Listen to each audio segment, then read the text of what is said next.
សូមលំអរកាយគោរពជូនអ្នកក្លាហានទាំងអស់គ្នាសូមស្វាគមន៍មកកាន់ Channel ពិភពគុណចិនហើយនេះដែរក៏ជា Channel ថ្មីរបស់ Admin សូមជួយចុច Subscribe ម្នាក់មួយដើម្បីផ្ដល់កម្លាំងចិត្តដល់ Admin ក្នុងការផលិតវីដេអូជាបន្តទៀតបាទអញ្ចឹងថ្ងៃនេះដែរ Admin នឹងលើកយកសាច់រឿងមួយមកសម្រាយជូនអ្នកក្លាហានទាំងអស់គ្នាដែលមានចំណងជើងថា Martial Pick ឬផងកំពូលនៃក្បាច់គុណនឹងឯងអញ្ចឹងដើម្បីកុំឲ្យខាតពេលយូរយើងចូលមកដល់សាច់រឿងរបស់យើងទាំងអស់គ្នាដោយចាប់ផ្ដើមនៃសាច់រឿងយើងឃើញមានកំឡោះសង្ហាម្នាក់គាត់បានចូលរួមប្រកួតក្បាច់គុណជាច្រើនដងគាត់ក៏អាចចាត់ទុកថាជាអ្នកប្រកួតមិនដែលឈ្នះមិនថាទោះបីជាការប្រកួតជាមួយនឹងមនុស្សប្រុសឬក៏មនុស្សស្រីនៅទេភាពបរាជ័យគឺតែងតែនៅជាប់ជាមួយនឹងគាត់ជានិច្ចហើយការប្រកួតម្ដងមិនត្រឹមតែបរាជ័យនោះទេក៏ប៉ុន្តែក៏ត្រូវបានគេវាយជ្រំធាក់យ៉ាងទុស្សាច់ផងដែរបើយើងក៏លេខមកមើលបញ្ជីកត់ត្រានៃការប្រកួតបរាជ័យរបស់គាត់គឺថាកាន់ឡើងពីមួយទំព័រទៅមួយទំព័រស្ទើរតែពេញបញ្ជីទៅហើយការប្រកួតចុងក្រោយជាមួយនឹងបរិះកម្មាម្នាក់នេះគាត់ក៏នៅតែបានចាញ់បន្ទាប់មកយើងឃើញមានប្រតិជនម្នាក់នេះបានដើរមកជួបអង្អែលពុកមាត់ដកដង្ហើមធំរួចក៏ដើរត្រឡប់ទៅវិញហើយនៅទីនេះដែរក៏ជាកំពូលភ្នំនៃវិមានលីងសៀវប្រតិជនបន្ទាប់ពីផលិតឲ្យបរិះម្នាក់នឹងហើយគាត់ក៏បាននិយាយឡើងថាកើតឡើងជាមួយនឹងឬ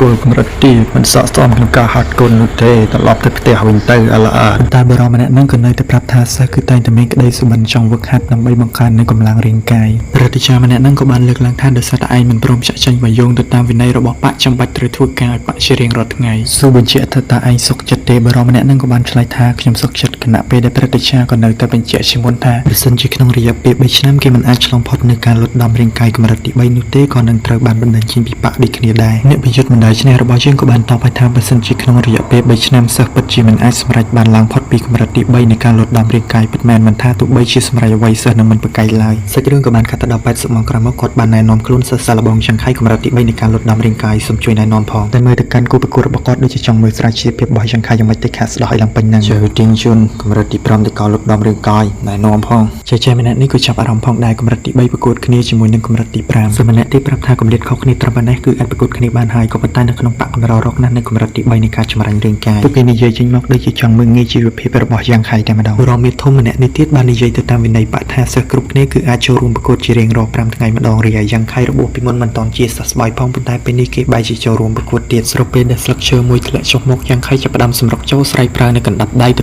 ទល់ជាមួយនឹងកណ្ដាប់ដៃតែកណ្ដាប់ដៃរបស់គេហាក់បីដូចជារឹងជាងកណ្ដាប់ដៃរបស់គាត់បន្តិចហើយខណៈពេលដែលយ៉ាងខៃធ្វើការប្រកួតបណ្ដាពួកគេក៏បាននិយាយគ្នាបណ្ដាព្រោះថាម្នាក់គឺតែងតែគិតថាយ៉ាងខៃគឺមិនអាចស៊ូបានយូរនោះទេតែអ្នកណាស្មានដល់ទៅថាយ៉ាងខៃទ្រាំរស់នៅក្នុងបរិយាពេល3ឆ្នាំទៅហើយម្យ៉ាងទៀតគឺតែងតែវាយដល់ទីបញ្ចប់នៅពេលដែលយ៉ាងខៃសម្រុកចូលក៏ប្រើនៅកណ្ដាប់ដៃដដែលពុះពេញទៅដោយចំហាយធម្មពលរបស់គាត់ទៀតហើយក៏ប៉ុន្តែទោះបីជាយ៉ាងណាក៏ដោយទីជន់នៅតែខ្លាំងខណៈពេលនោះសិស្សខ្លះក៏បានសរសើរថាសកម្មគឺជាចំណុចល្អរបស់យ៉ាងខៃភ្លេចខ្លួនមួយផ្លែតស៊ីម្ដាយទៀតទៅហើយដួលបែបនេះខឹងយ៉ាងខ្លាំងបន្តក្រោកឡើងធ្វើការប្រយុទ្ធបន្តនៅពេលនោះយើងក៏លេចមើលទៅលើដើមឈើឃើញមាននារីស្រស់ស្អាតម្នាក់ពាក់នៅស្បៃមុខកំពុងតែសម្លឹងមើលការប្រកួតរបស់ពួកគេទាំងពីរនាក់ការប្រកួតផ្លាស់ប្ដូរនៅកណ្ដាប់ដៃគ្នាទៅវិញទៅមកព្រមទាំងរទះជើងយ៉ាងខៃធ្វើការទាត់ចុះទាត់ឡើងតែហាក់បីដូចជាមិនត្រូវទីជន់តតែសោះតែពេលនេះត្រូវបានទីជន់ចាប់ឡើងជង្គង់មួយលើសូទៅក្រឹបអឹបចុះបែបនេះឡើងជង្គង់យកបន្តមកចាប់កបោកចុះទៅក្រោមលើសូតែដាំងដេកស្អាតបាត់ទៅហើយចៃម្នាក់នោះនិយាយថាតើគេមិនអាចស្លាប់នៅក្នុងការប្រកួតទេមែនទេក៏លេចទៅមើលដៃនារីអត់ក្បាលនោះក៏មានសិភៅបញ្ជីមួយលទ្ធផលចេញមកបែបនេះហើយបរិះម្នាក់នេះក៏បាននាំគ្នាភ្នាល់ទាយទៅមើលថាយ៉ាងខៃស៊ូបានប្រមាណទឹកទៀតគេហ៊ានភ្នាល់10តម្លឹងថាយ៉ាងខៃស៊ូបានតែ10ទឹកទៀតប៉ុណ្ណោះយ៉ាងណាគេដឹងតែចាញ់ហើយគ្រាន់តែចង់ដឹងថាគេអាចស៊ូបានប្រមាណទឹកទៀតបើយើងក៏លេចមកមើលយ៉ាងខៃគាត់នៅតែព្យាយាមក្រោកឡើងដើម្បីធ្វើការប្រយុទ្ធបន្តទីជន់ធ្វើការទាត់ចេញទៅក៏ប៉ុន្តែយ៉ាងខៃកិច្ចផុតពីរន្ទះជើងចូលមកដល់កណ្ដាប់ដៃម្ដងមួយកណ្ដាប់ដៃនេះធ្វើឲ្យយ៉ាងខៃបែកឈាមដួលទៅនឹងដីទៅហើយចំណែកឯនារីអត់កំបាំងម្នាក់នោះហាក់បីដូចជាមានក្តីបារម្ភចំពោះយ៉ាងខៃរីឯយ៉ាងខៃគឺបានត្រឹមតែរាប់ចលនាដៃរបស់គេវាគឺដល់ពេលដែលត្រូវវាបកត្រឡប់ទៅវិញទីជន់នៅនេះវិញគេក៏បានអរគុណទៅដល់សិស្សគ្រប់គ្នាដែលជួយគាំទ្រព្រមទាំងសើចទៅដោយភាពអំណូតអ្វីដែលគេនឹកស្មានមិនដល់គឺយ៉ាងខៃរបស់យើងមិនព្រមបោះបង់ការប្រកួតចុះចាញ់ត្រឹមនេះឡើយអ្នកគ្រប់គ្នាក៏ចាប់ផ្ដើមឆ្ងល់តើនេះជាលើកដំបូងមែនទេដែលគេប្រកួតគ្នាជាមួយនឹងយ៉ាងខៃគេមិននឹកស្មានថាលទ្ធផលនឹងទៅជាបែបណាទីជន់ងាកទៅក្រោយវិញក៏បានឃើញយ៉ាងខៃក្រោកឈររួចស្ដោះឈាមចេញស្រែកថោម្ដងទៀតឬបែបនេះគេក៏បានសម្រុកចូលស្រែកថាឯងពិតជាសម្រាប់មិនចេះអៀនខ្មាស់មែនវ៉ៃសម្រុកចូលវាយគ្នាចុះឡើងខណៈពេលនោះនារីអត់កំបាំងនៅលើដើមឈើបាននិយាយថាយ៉ាងខៃតែងតែធ្វើការប្រកួតគ្នាជាមួយនឹងអ្នកដទៃជារៀងរាល់5ថ្ងៃម្ដងអស់រយៈពេលច្រើនឆ្នាំមកហើយប៉ុន្តែអាណាចក្ររបស់យ៉ាងខៃហាក់បីដូចជាមិនកើនឡើងតតែសោះតាមកំណត់ត្រារបស់នាងយ៉ាងខៃក៏តែបានប្រកួតចំនួន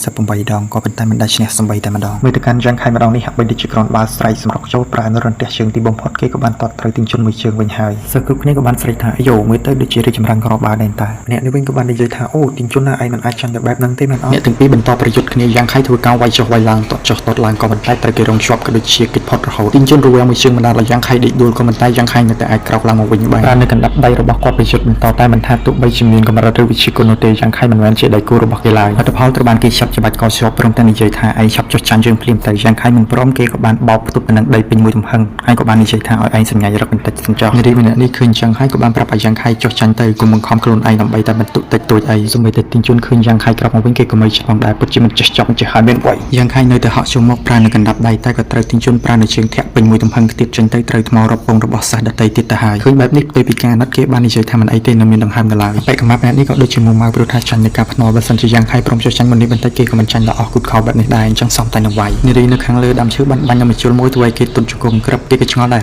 អាមិននេះសុកខ្ញុំលុតជង្គង់អញ្ចឹងសត្វទាំងអស់ហ្នឹងក៏បានអស់សំណើចខ្លាំងមែនតើសិស្សម្នាក់ទៀតក៏ដឹងថារកការប្រកួតនៅក្នុងបកគឺតែងតែមានការត្រួតពិនិត្យមើលពីវិមាងងឹតពួកគេធ្វើការខុសត្រូវខ្លំមើលក៏ប្រហែលជាអបិមិញហ្នឹងរៀងសម្បាមដៃពេកចឹងហើយបានជាសិស្សម្នាក់នៅលោកដៃជួយអ្នកខ្លះទៀតយល់ថាគេចង់ជួយទៅដល់យ៉ាងខៃបន្ទាប់ពីពួកគេដើរចេញទៅអស់ហើយនារីសស្អាតម្នាក់ហ្នឹងក៏បានហក់ចុះមកពីលើដើមឈើ